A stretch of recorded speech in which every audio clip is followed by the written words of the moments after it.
नमस्कार साथियों, मैं राजेंद्र मंडलोई आपके सामने नया वीडियो लेकर आया हूं और आज का हमारा टॉपिक है revision test paper 2020 subject English class 11th।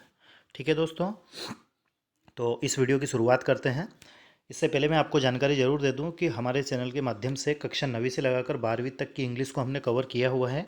यदि आपको किसी प्रकार का कोई डाउट या कोई क्यूरी रहे तो सेपरेट प्लेलिस्ट है ना। उसमें ग्रामर, राइटिंग स्किल जैसे नोटिस, रिपोर्ट, पोस्टर, ये सारी चीज़ें आपको मिलेंगी। फिलहाल हम इसको हल करते हैं। तो पहले क्वेश्चन की ओर बढ़ें तो पहला क्वेश्चन है read the following pages carefully. ठीक है, मतलब पैराग्राफ को पढ़कर नीचे दिए गए प्रश्नों के उत्तर देना है। तो इस पैराग्राफ को आप अच्छे से पढ़िएगा, मैं डायरेक्ट आपको इसके आंसर बता रहा हूँ। जैसे पहला है, how does a child learn the way of its life, है ना। तो चार ऑप्शन दिए गए हैं जिसमें ऑप्शन नंबर थर्ड है थ्रो रीडिंग एंड राइटिंग, ये इसका आंसर रहेगा। मैं इसको आपको पैराग्राफ में बता देता हूँ। देखिए यहाँ लिखा हुआ है he learns the way of life through reading and writing, है ना। तो इस प्रकार से आप इसको डिटेल में पढ़ोगे तो आपको अच्छे से हर चीज़ क्लियर हो जाएगी। मैं सिर्फ आपको इसका आंसर बता रहा हूँ। बी वाला क्वेश्चन है what are two silent feature of reading, है ना। तो ये सारे फीचर जो हैं ये रीडिंग के फीचर हैं। तो इसमें all of above, all the above, ये इसका आंसर होगा। क्वेश्चन नंबर सी की बात करें तो how does the reading of novel inculcate the interest of reading. तो इसमें जो आंसर की बात करें तो ऑप्शन नंबर 4 दिया गया है, scenes in novels shift and change and unexpected events take place. Question number D की बात करें तो why is reading of books travel and adventure a source of immense pleasure and thrill. तो इसमें option number third आएगा, these books inspire us to be like heroes depicted in them. अगला question है E वाला, choose the synonym of word unavoidable from the option given below. Question को समझना अनिवार्य है। इसका अर्थ होता है कि देखो यहाँ पर दिया गया सिनोनिम, तो सिनोनिम का अर्थ होता है पर्यायवाची। पर्यायवाची मतलब जो जिसका समान अर्थ हो। तो वो अनअवॉइडेबल शब्द का हमें पर्यायवाची ढूंढना है। तो यहाँ पर जो चार ऑप्शन दिए गए इसमें इंडिस्पेंसिबल इसका सिनोनिम होगा। इंडिस्पेंसिबल का अर्थ होता है बहुत ही ज़्यादा ज़रूरी। जब कोई चीज़ ज़रूरी रहेगी तो हम उसको अवॉइड क्यों करेंगे, तो इसलिए ये इसका पर्यायवाची होगा, है ना। क्वेश्चन नंबर एफ की बात करें, find the antonym of the word rest from the pages. अब देखिए यहाँ पर एंटोनिम दिया हुआ है, तो एंटोनिम का अर्थ होता है विलोम शब्द। क्या होता है? विलोम शब्द। कई बार वो एंटोनिम ना देते हुए यहाँ पर ऑपोजिट दे देते हैं, तो भी बात एक ही है। ठीक है, तो रेस्ट का जो एंटोनिम होगा वो होगा एक्सर्शन। ठीक है, नेक्स्ट क्वेश्चन की ओर चलें। Answer the following questions briefly, इन प्रश्नों के उत्तर आपको देना है। ये भी पैराग्राफ से रिलेटेड ही है। जैसे how does the reading of novel inculcate the interest of A reader, मतलब कोई जो नोवेल है वह नोवेल किसी रीडर मतलब पढ़ने वाले का इंटरेस्ट कैसे बढ़ाती है। तो चलिए पैराग्राफ में देखते हैं इसका आंसर कहाँ से कहाँ तक होना चाहिए। इस क्वेश्चन का आंसर आप यहाँ से लगाइएगा। ये लिखा हुआ है ना, the attraction of novel in its ability to create interest to sustain it and take the reader of heights of imagination and luxuries of fiction. ठीक है दोस्तों, अगले क्वेश्चन की ओर चलें। तो अगला जो आपका क्वेश्चन है, why is the reading of books of travel and adventure a source of immense pleasure and thrill. इसका आंसर देखिए, इस क्वेश्चन का आंसर आप यहाँ से यहाँ तक लिख लेना। कहाँ से? देखिए यहाँ पर लिखा हुआ है ना, book of travel and adventure infuse a spirit of fearlessness which the travellers who are heroes of books में इंस्पायर इन अस। मतलब जो किताबें हैं जिनमें कि एडवेंचर हो, है ना, फियरलेसनेस हो, तो उसमें जो उसके हीरोज़ हैं जिनके बारे में, योद्धाओं के बारे में बात की जाती है, वो हमें इंस्पायर कर सकते हैं। ठीक है, अगले क्वेश्चन की ओर चलें। तो अगला आपका क्वेश्चन है, find word from the pages which means the following, मतलब excited with joy. Paragraph first में आप देखोगे तो उसमें थ्रिल्ड शब्द आपको मिलेगा। इसका एक्साइटेड विथ जॉय का अर्थ होता है थ्रिल्ड। अगला है एजुकेटिव, ये पैराग्राफ 2 में मिलेगा आपको इंस्ट्रक्टिव। ठीक है, तो ये इनके आंसर हो गए। अगला क्वेश्चन है आपका रीड द फॉलोइंग पेजेस। ये भी पैराग्राफ है, पैराग्राफ को पढ़कर प्रश्नों के उत्तर देना है। और ये पैराग्राफ है technology impact on the day to day life. इसको पूरा आप अच्छे से पढ़ना, इसके बाद इन पढ़कर समझने का प्रयास करना। मैं आपको डायरेक्ट इसके आंसर बता रहा हूँ, है ना। चलिए, why do you not go two by A post card और एन इनलैंड लेटर।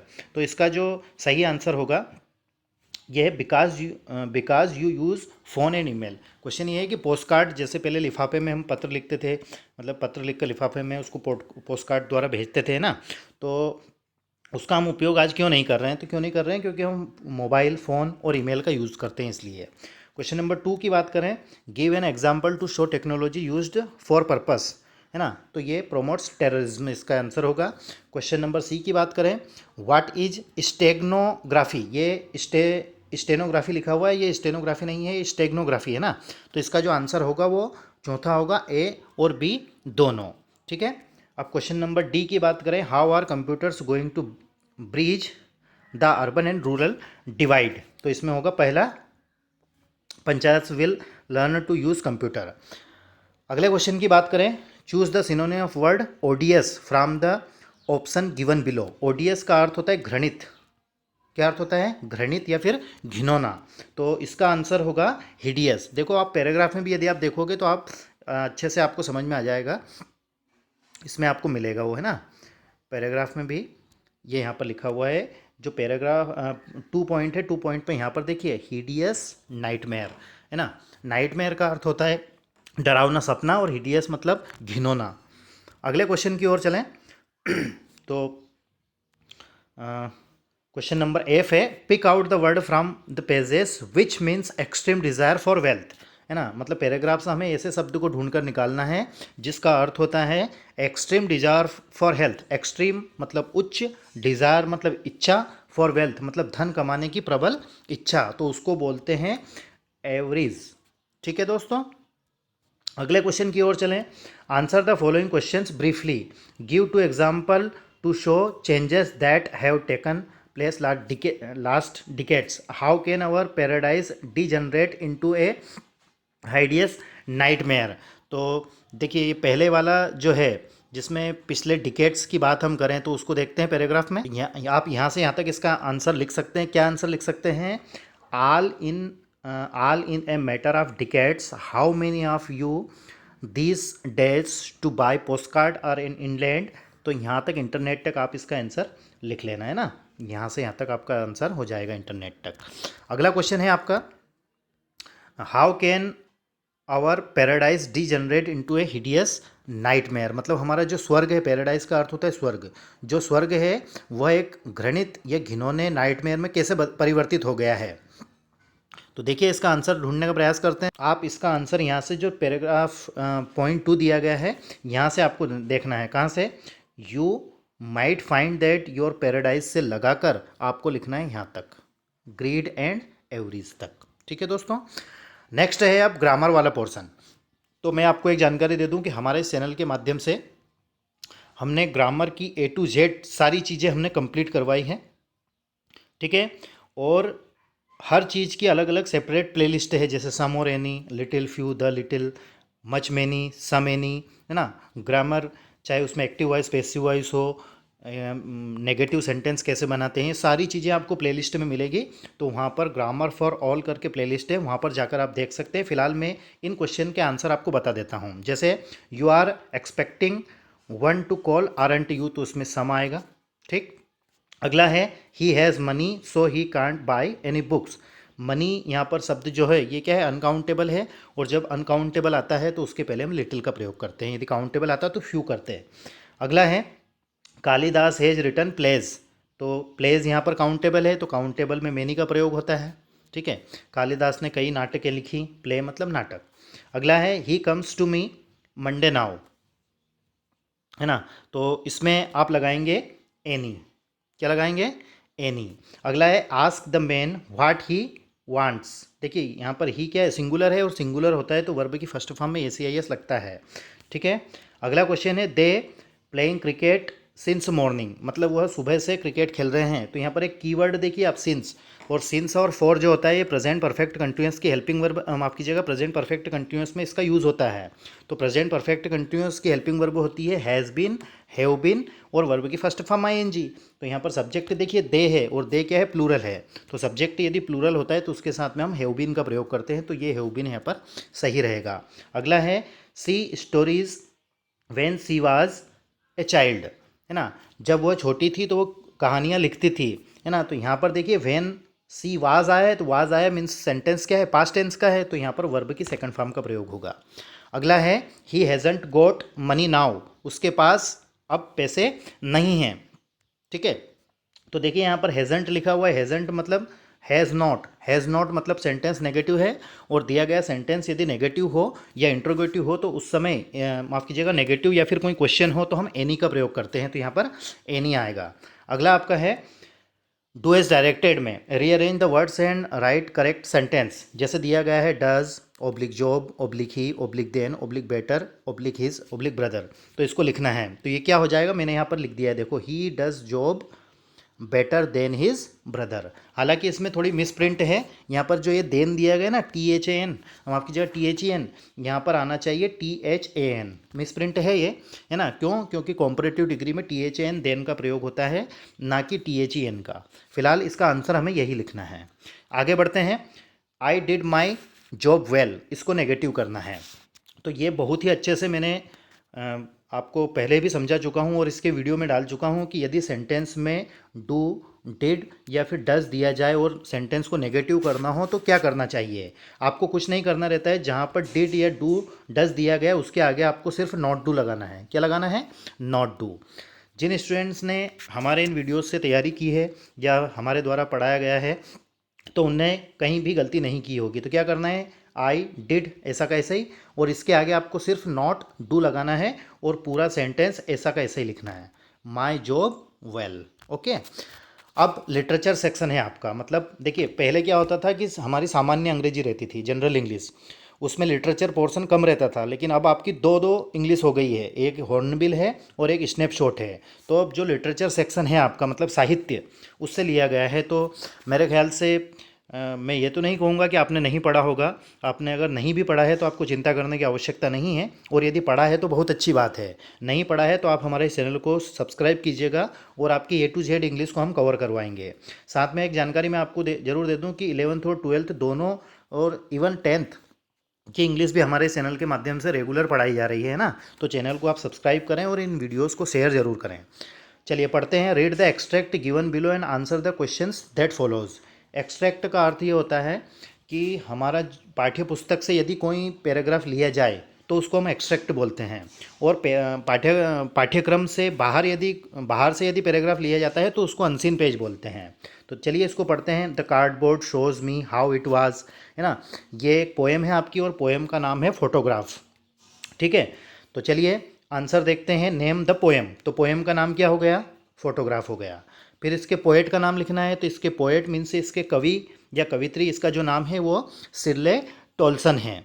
ठीक है, तो ये ए और बी दो प्रश्नों के उत्तर हो गए। अगला है what does the cardboard refer to. Cardboard का अर्थ होता है एक फोटो या एक चित्र जो फ्रेम में जड़ा हुआ है ना। तो वो क्या चीज़ बता रहा था, तो वो एक फोटोग्राफ को बता रहा था, और उस फोटोग्राफ में एक लड़की है, उसकी माता जी है, उसकी मम्मी है और उसकी एक कज़िन है। ठीक है, तो ये इसके तीनों हो गए। ये यदि आप नहीं करना चाहते हैं तो आप इसके अथवा में दिया गया है ये सडननेस ए स्टारमेंट, इसको देख सकते हैं। तो देखिए इसके क्वेश्चन आंसर को देखें तो पहला क्वेश्चन है नेम द पोएम, तो ये द लेबरनम टॉप से लिया गया है, ये भी आपकी एक पोएम है ना। ये हॉर्नबिल की पोएम है जो हमने बहुत अच्छे से पढ़ाई है, और इसके राइटर का नाम है टेड ह्यूज। ठीक है, तो ये ए क्वेश्चन नंबर फर्स्ट और सेकंड का आंसर हो गया। Describe the moment of goldfinch. Goldfinch क्या है, गोल्डफिंच एक पक्षी का नाम है, तो किस प्रकार के उसके मोमेंट उस कविता में दर्शाए गए हैं उनको यहाँ पर बताने का प्रयास कर रहा है। तो वो क्या करती है, वो इंटर करती है, जैसे सी दिया गया ना, तो सी कौन है यहाँ पर, एक गोल्डफिंच पक्षी है, तो वो इंटर करती है थिकनेस में। फिर उसके बाद में उसके पंख ऐसे फड़फड़ाती है जैसे कोई मशीन हो, है ना। चीटरिंग करती है मतलब चहचहाती है, ट्रेमरिंग करती है, थ्रिलिंग करती है। तो ये आंसर आप यहाँ से यहाँ तक लिख देना। ठीक है, अब क्वेश्चन नंबर 6 की बात करें तो read the following extract carefully and opt for any two extract to answer the questions, और हर का 6 नंबर दिया गया है। एक पैराग्राफ का क्या दिया गया है, 6। देखिए ऊपर जो दिए गए थे ये लिटरेचर मीन्स पोएम के थे, और अब वो प्रोज की बात कर रहे हैं, है ना। पोएम क्या होती है, पद्य होता है, और प्रोज क्या होता है, गद्य होता है ना। देखते हैं, इस पैराग्राफ को आप पूरा पढ़ोगे तो आपको पता चलेगा कि ये पोर्ट्रेट ऑफ लेडी से लिया गया है ना। तो इसके क्वेश्चन आंसर देखते हैं। Who is I in the above line. यहाँ पर ऊपर देखो लिखा हुआ है आई, तो ये आई कौन है? ये आई एक राइटर है और उस राइटर का नाम है खुशवंत सिंह। ठीक है, तो यहाँ पर आप लिख देंगे हु को, हु के स्थान पर क्या लिखना है? Khushwant Singh is I in the above lines. बस ये आपका आंसर हो गया। अगला है who used to wake the writer up in the morning. Writer को सुबह कौन उठाता था? तो राइटर को सुबह उसकी दादी माँ उठाती थी। ठीक है, तो यहाँ पर आप लिख देंगे grandmother used to wake the writer up in the morning. Who के स्थान पर आपको क्या लिख देना है? Grandmother. अगला है why did the writer listen the grandmother morning prayer. उसकी दादी माँ सुबह से उसको प्रेयर मतलब प्रार्थनाएं सुनाती थी, तो वो राइटर उनको क्यों सुनता था? हालांकि उसको वो प्रेयर अच्छी नहीं लगती थी, लेकिन फिर भी वो सुनता था। वो इसलिए सुनता था कि दादी माँ की आवाज़ उसको बहुत अच्छी लगती थी और उस आवाज़ से वो प्रेम करता था। तो क्या हो जाएगा आंसर यहाँ से यहाँ तक? I listen because I loved her voice but never bothered to learn it. ठीक है, ये इसका आंसर हो गया है। सॉरी, आगे बढ़ते हैं। Prose extract B. तो इसके आंसर को देखिए, when did the author mother give her address, है ना। ऑथर मतलब लेखक की माताजी ने उसको एड्रेस कब दिया था? तो वो एड्रेस दिया था ईयर्स एगो, है ना। Ago it had been in the first half of the war. युद्ध जब आधा समाप्त हो गया था उस समय उसने उसको एड्रेस बताया था। अगला है what did author notice when she was home for a few days. जब वह बहुत दिनों के बाद अपने घर पर आई तो उसने कुछ चेंजेस देखा था। तो क्या चेंज देखा था? उसने देखा था it struck me immediately that something or other about the rooms had changed. कुछ चीज़ें वहाँ पर बदल गई थी। अगला क्वेश्चन है who told the author about miss Darling, है ना। ऑथर को मतलब लेखक को या लेखिका को मिस डॉर्लिंग के बारे में किसने बताया था? तो जो लेखिका है या लेखक है उसकी माताजी ने उसको मिस डॉर्लिंग के बारे में बताया था। तो आपको यहाँ पर जो क्वेश्चन है इसमें हु दिया गया है, तो हु को हटा देना है और हु के स्थान पर क्या लिख देना है? Mother told the author about Mrs Darling. ठीक है, अब प्रोज सी की बात कर रहे हैं हम। प्रोज सी की बात करें तो इसको आप अच्छे से पढ़ना। ये हमारी पाठ्य पुस्तक जो आपकी हॉर्नबिल है उससे लिया गया है ना। इसको हमने बहुत अच्छे से पढ़ाया भी है। पहले क्वेश्चन की बात करें तो हु वाज वू दाऊजी। वू दाऊजी कौन थे? तो वो एक पेंटर थे। तो इस सिर्फ आपको ये लिखना है द पेंटर वू दाऊजी। ठीक है, या फिर ऐसा भी लिख सकते हैं कि Wu Daozi was a painter. Okay, अगला है how was his last painting. उनकी आखिरी पेंटिंग कैसी थी? तो यहाँ से लिखना है हिज लास्ट पेंटिंग, है ना। तो to decorate a palace wall, यहाँ तक लिख देना है। अगला क्वेश्चन है who admire the wonderful painting. उनकी जो वंडरफुल पेंटिंग थी उसकी प्रशंसा किसने की थी, है ना। तो एडमायर का अर्थ होता है प्रशंसा करना। तो द एम्परर, एम्परर का अर्थ होता है सम्राट, है ना। ये यहाँ से देखो the emperor admire the wonderful scenes of painting. अगला क्वेश्चन है select the correct alternative and right in your notebook. देखिए ये ऑब्जेक्टिव टाइप क्वेश्चन है। जिन्होंने भी टेक्स्ट माफ कीजिएगा आपकी हॉर्नबिल और स्नैपशॉट अच्छे से पढ़ी है वो इन प्रश्नों के उत्तर आसानी से देख सकता है। तो देखिए देखते हैं द टॉम ऑफ द टूट वाज डिस्कवर्ड। टॉम का अर्थ होता है कब्र, है ना। तो टूट की कब्र की खोज कब हुई थी? तो वो हुई थी 1922 में। अगला है where did the writer start his voyage. Voyage का अर्थ होता है जल यात्रा। राइटर ने अपनी जल यात्रा कहाँ से शुरू की थी? तो वो ये प्लायमाउथिम इन इंग्लैंड। तो ऑप्शन नंबर सी जो है ये इसका आंसर रहेगा। अगला है which language is spoken in Flanders in Belgium. तो ऑप्शन नंबर सी फ्रेंच इसका आंसर सही रहेगा। अगला क्वेश्चन है द लेबर नाम टॉप इज क्वाइट साइलेंट, है ना। अगला है the cardboard shows the picture. तो कार्डबोर्ड कौन सी पिक्चर शो कर रहा था? मतलब उस चित्र में किस किस की पिक्चर थी? तो narrator's mother and her cousin. अगला है who is the poem of the earth. तो ये द रेन। ओके, अब पार्ट सेकंड की ओर बढ़ते हैं। इसमें रीडिंग सेक्शन है, ये भी पैराग्राफ को पढ़ना है और नीचे दिए गए प्रश्नों के उत्तर देना है। तो प्रश्न क्या है वह देखते हैं पहले। तो on the basis of your reading of above pages make notes using heading and subheading in any suitable format, है ना। मतलब कहने का तात्पर्य यह है कि वो आपसे नोट मेकिंग एवं समरी का यहाँ पर बोल रहा है ना। Make a summary of the pages in your own words. तो मैं आपको ये बता दूं कि नोट मेकिंग एवं समरी के लिए हमारे चैनल के माध्यम से वीडियोस, फॉर्मेट और एग्जाम्पल और रूल्स एंड रेगुलेशन भी बताए गए हैं। तो आप नोट मेकिंग एवं समरी की प्लेलिस्ट में जाइएगा और वहाँ पर देखिएगा कि कैसे नोट मेकिंग एवं समरी करना है, तो वहाँ से आप इसको कीजिएगा।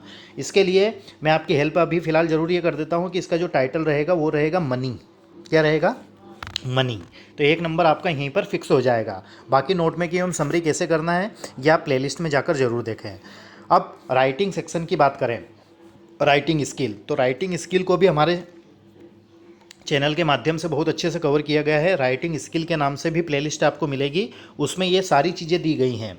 जैसे यहाँ पर पहला दिया गया है you are Naren Namrata the culture secretary of government high school Rewa. ठीक है, तो इसमें आपको क्या करना है, participate of students culture programme to organised, है ना। तो इसका नोटिस है, तो ये भी आपको प्लेलिस्ट में मिलेगा, आप अच्छे से कीजिएगा। यदि आप ये नहीं कर पाते हैं तो आपको क्या करना है, secretary of your school notice put school notice board inviting names of student interested in joining the Pench national park, है ना। दोनों में से कोई सा भी एक आप लिख सकते हैं। अगला देखते हैं, तो ये जो है ये prepare a poster behalf of Delhi police to aware the public about bomb blast. तो बॉम्ब ब्लास्ट का भी आपको राइटिंग स्किल के नाम से जो प्लेलिस्ट में उसमें मिलेगा। मैंने बहुत अच्छे से क्लियर करके उसमें बताया है कि कैसे बॉम्ब ब्लास्ट का बनाना है। इसके बाद में यदि आप ये नहीं कर पाते हैं तो prepare a poster to spread awareness against coronavirus disease, है ना। तो कोरोना वायरस डिसीज़ से संबंधित भी आप चाहे तो लिख सकते हैं, लेकिन बॉम्ब ब्लास्ट का मैंने बहुत अच्छे से करवाया है, वो आप देखना, उसको अच्छे से कीजिए करना है। मतलब राइटिंग स्किल के नाम से प्लेलिस्ट में उसमें ये सारी चीज़ें आपको मिल जाएंगी।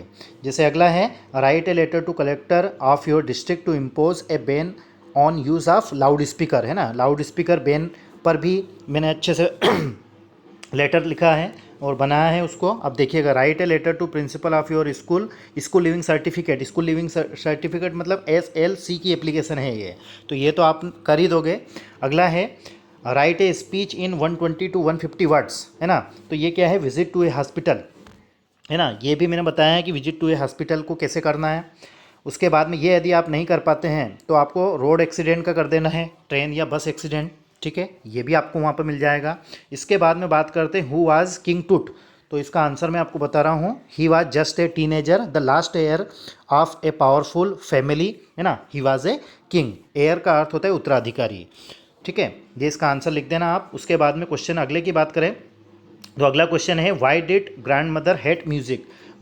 दादी माँ को संगीत से नफरत क्यों थी? Because C was a religious women, क्योंकि वह एक धार्मिक महिला थी। अगला है what does the poet ask the rain. ये लेसन नंबर 3 का क्वेश्चन है, ये आपको वहाँ पर ढूंढ लेना है हॉर्नबिल में।